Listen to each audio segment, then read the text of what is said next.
जय श्री राधे कृष्णा। आज संतान सप्तमी का व्रत है। आप सभी को संतान सप्तमी व्रत की हार्दिक शुभकामनाएं। आज मैं आप सभी को संतान सप्तमी व्रत की कथा सुनाऊंगी। इससे पहले जान लेते हैं संतान सप्तमी व्रत के बारे में। संतान सप्तमी का व्रत पुत्र की प्राप्ति, पुत्र की रक्षा तथा अभ्युदय के लिए भाद्रपद माह के शुक्ल पक्ष की सप्तमी तिथि को किया जाता है। इस व्रत में भगवान शिव और माता पार्वती की पूजा करनी चाहिए। आज भगवान के नैवेद्य भोग में खीर पूड़ी तथा गुड़ के पुए का भोग लगाना चाहिए। रक्षा के लिए शिव जी को धागा अर्पित करनी चाहिए तथा इस धागे को शिव जी का आशीर्वाद समझकर धारण करके व्रत की कथा को पढ़ना या सुनना चाहिए। एक बार युधिष्ठिर ने भगवान श्री कृष्ण से कहा, हे प्रभु, कोई ऐसा उत्तम व्रत बतलाइए जिसके प्रभाव से मनुष्यों के अनेकों सांसारिक दुख और क्लेश दूर हो जाएं तथा वे पुत्र एवं पौत्रवान हो जाएं। युधिष्ठिर की बात सुनकर भगवान श्री कृष्ण बोले, हे राजन, तुमने मनुष्यों के कल्याण हेतु बड़ा ही उत्तम प्रश्न किया है। मैं तुम्हें एक पौराणिक कथा सुनाता हूँ, तुम उसे ध्यानपूर्वक सुनो। एक समय लोमस ऋषि ब्रजराज की मथुरा में मेरे माता पिता देवकी तथा वसुदेव के घर आए। इसी राज को आया हुआ देख करके दोनों अत्यंत प्रसन्न हुए तथा उनको उत्तम आसन पर बैठाकर उनका अनेक प्रकार से वंदन और सत्कार किया। देवकी तथा वसुदेव की भक्ति पूर्वक पूजा से प्रसन्न होकर लोमस ऋषि उनको कथा सुनाने लगे। लोमस ने कहा, हे देवकी, दुष्ट दुराचारी पापी कंस ने तुम्हारे कई पुत्रों को पैदा होते ही मारकर तुम्हें पुत्र शोक से पीड़ित कर दिया है। इस दुख से मुक्त होने के लिए तुम संतान सप्तमी का व्रत करो। इसी प्रकार राजा नहुस की पत्नी चंद्रमुखी भी दुखी रहा करती थी, किंतु चंद्रमुखी ने संतान सप्तमी का व्रत पूर्ण विधि विधान के साथ किया था, जिसके प्रताप से चंद्रमुखी के उसके भी पुत्र नहीं मरे और उसको उत्तम संतान का सुख प्राप्त हुआ। यह व्रत तुम्हें भी पुत्र शोक से मुक्त करेगा। यह सुनकर देवकी ने हाथ जोड़कर मुनि से प्रार्थना की, हे ऋषि राज, मुझे कृपा करके इस व्रत का पूरा विधान कहिए ताकि मैं विधि पूर्वक इस व्रत को संपन्न कर सकूं और इस दुख से छुटकारा पा सकूं। लोमस ऋषि ने कहा, हे देवकी, अयोध्यापुरी का प्रतापी राजा नहुस थे। उनकी पत्नी चंद्रमुखी अत्यंत सुंदर थी। उनके नगर में विष्णुदत्त नाम का एक ब्राह्मण रहता था। उसकी स्त्री का नाम रूपवती था। वह भी अत्यंत रूपवती सुंदरी थी। रानी चंद्रमुखी तथा रूपवती में परस्पर घनिष्ठ प्रेम था। एक दिन वे दोनों सरजू नदी में स्नान करने के लिए गई।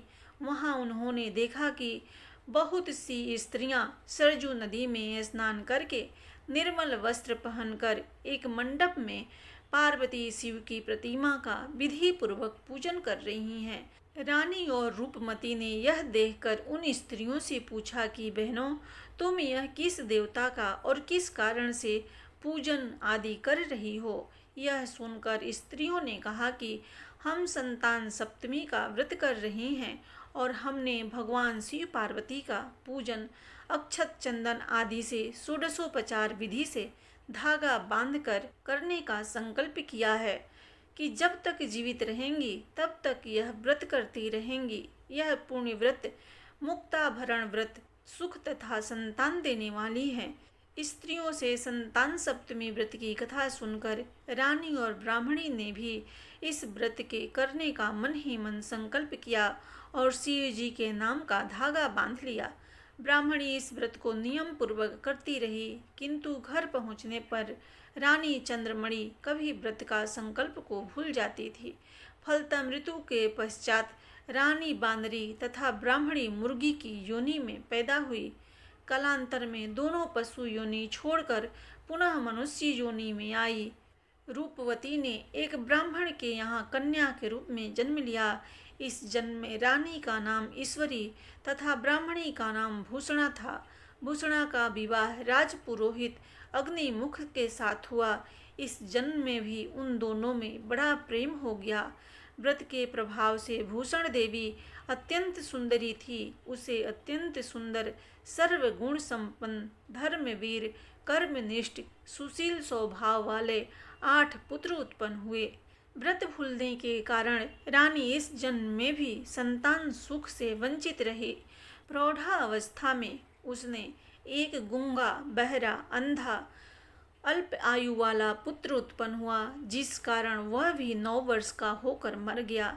रानी के पुत्र शोक की संवेदना के लिए एक दिन भूषणा उससे मिलने आई। ब्राह्मणी ने रानी का संताप दूर करने के निमित्त अपने 8 पुत्र रानी के पास छोड़ दिए। उसे देखते ही रानी के मन में ईर्ष्या पैदा हुई तथा उसके मन में पाप उत्पन्न हुआ। उसने भूषणा को विदा करके उसके पुत्रों को भोजन के लिए बुलाया और भोजन में विष मिला दिया। परंतु भूषणा के व्रत के प्रभाव से तथा भगवान शंकर की कृपा से पुत्रों को कोई हानि नहीं हुई। इससे रानी को और भी अधिक क्रोध आया।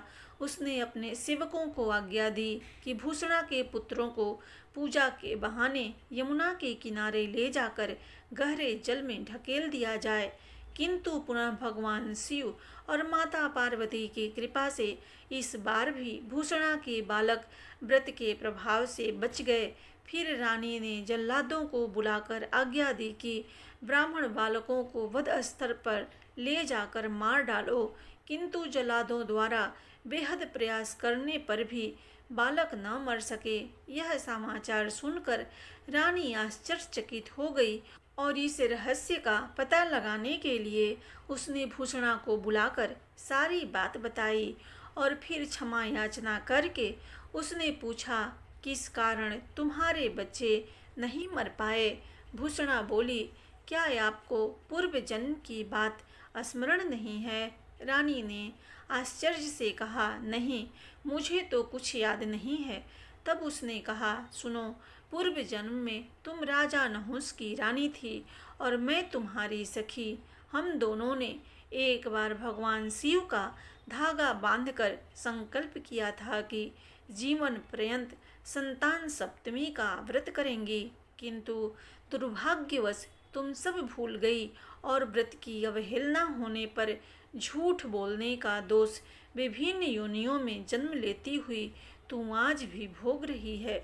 मैंने इस व्रत को पूर्ण विधि विधान सहित नियम पूर्वक सदैव किया और आज भी करती हूँ। लोमस ऋषि ने कहा, हे देवकी, भूषणा ब्राह्मणी के मुख से अपने पूर्व जन्म की कथा तथा व्रत संकल्प इत्यादि सुनकर रानी को पुरानी बातें याद आ गई और पश्चाताप करने लगी तथा भूषणा ब्राह्मणी के चरणों में पड़कर क्षमा याचना करने लगी और भगवान शंकर पार्वती जी की अपार महिमा के गीत गाने लगी।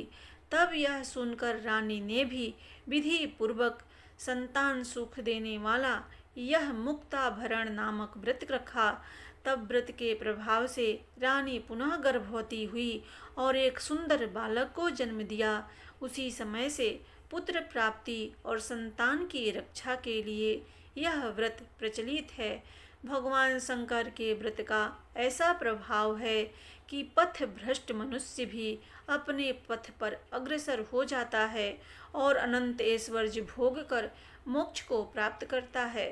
लोमस ऋषि ने फिर कहा कि हे देवकी, इसलिए मैं तुमसे भी कहता हूँ कि तुम भी इस व्रत को करने का संकल्प करके मन में करो तो तुमको भी संतान सुख मिलेगा। इतनी कथा सुनकर देवकी हाथ जोड़कर लोमस ऋषि से पूछने लगी कि हे ऋषिराज, मैं इस पुनीत व्रत को अवश्य करूँगी, किंतु आप इस कल्याणकारी एवं संतान सुख देने वाले व्रत का विधि विधान नियम आदि विस्तार से समझाएं। यह सुनकर ऋषि बोले कि हे देवकी, यह पुनीत व्रत भाद्रपद माह के शुक्ल पक्ष की सप्तमी के दिन किया जाता है। इस दिन ब्रह्म मुहूर्त में उठकर किसी नदी अथवा कुएं के पवित्र जल में स्नान करके निर्मल वस्त्र धारण करने चाहिए। श्री शंकर भगवान तथा माता पार्वती जी की मूर्ति की स्थापना करें। इन प्रतिमाओं के सम्मुख सोने चांदी के तारों का अथवा रेशम का एक गंडा बनावें। उस गंडे में 7 गांठें लगानी चाहिए। इस गंडे को धूप दीप अष्टगंध से पूजा करके अपने हाथ में बांधें और भगवान शंकर से अपनी कामना सफल होने की प्रार्थना करें।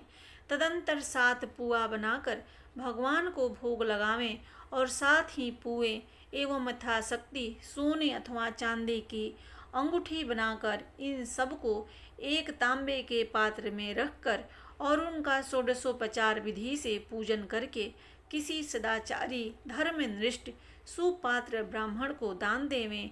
इसके पश्चात 7 पुआ स्वयं प्रसाद के रूप में ग्रहण करें। इस प्रकार इस व्रत का पारायण करना चाहिए। प्रति वर्ष भाद्रपद की शुक्ल पक्ष की सप्तमी के दिन हे देवकी, इस व्रत को इस प्रकार नियम पूर्वक करने से समस्त पाप नष्ट होते हैं और भाग्यशाली संतान उत्पन्न होती है तथा अंत में शिवलोक की प्राप्ति होती है। हे देवकी, मैंने तुमको संतान सप्तमी का व्रत संपूर्ण विधान सहित वर्णन किया है, उसको अब तुम नियम पूर्वक करो, जिससे तुमको उत्तम संतान उत्पन्न होगी।